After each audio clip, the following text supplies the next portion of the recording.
આપ જોઈ રહ્યા છો સ્પાર્ક ટુડે ન્યૂઝ સમાચાર જંબુસરથી મળી રહ્યા છે। દેવાધિદેવ મહાદેવની ભક્તિનો માસ એટલે પવિત્ર શ્રાવણ માસ। આ દિવસમાં શિવજીની આરાધના કરવામાં આવે છે। જેટલી પણ આરાધના કરીએ એટલી ઓછી છે। શ્રાવણ માસનો પ્રારંભ થનાર હોય ત્યારે કંબોઈ સ્તંભેશ્વર મહાદેવ ખાતે તડામાર તૈયારીઓ ચાલુ થઈ ગઈ છે।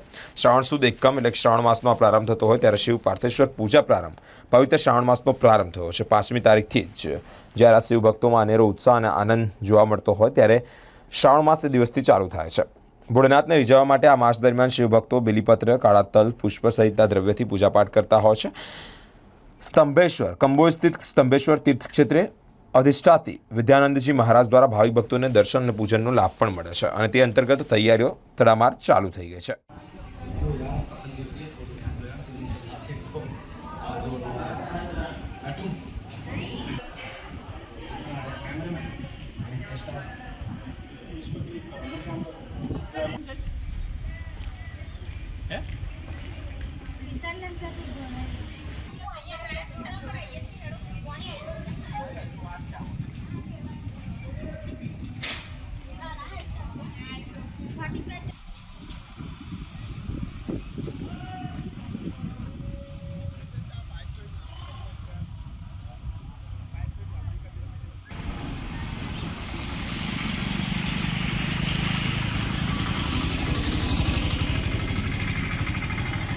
माधुरी पटेल छूँ वडोदराथी आई छूँ दर्शन करवा स्तंभ महादेश्वरना।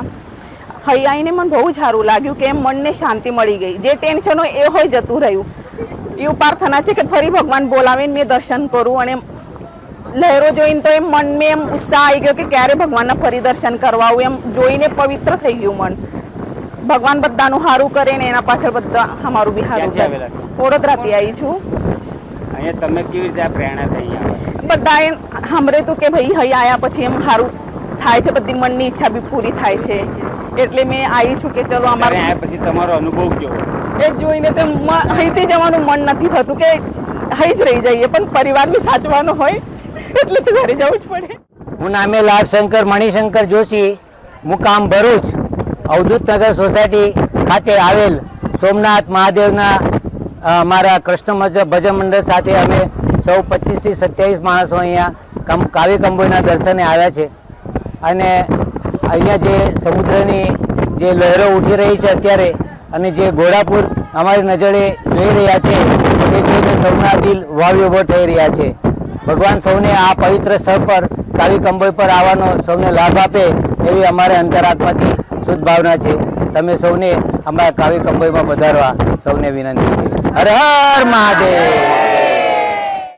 मैं त्रिभुवन गिरी बौड़ा से स्तंभेश्वर महादेव कावी कंबोई दर्शन करने के लिए हम लोग आए और यहाँ की महिमा इतनी वो है कि लोगों का मन भाव विभोर हो जाता है यहाँ आने से।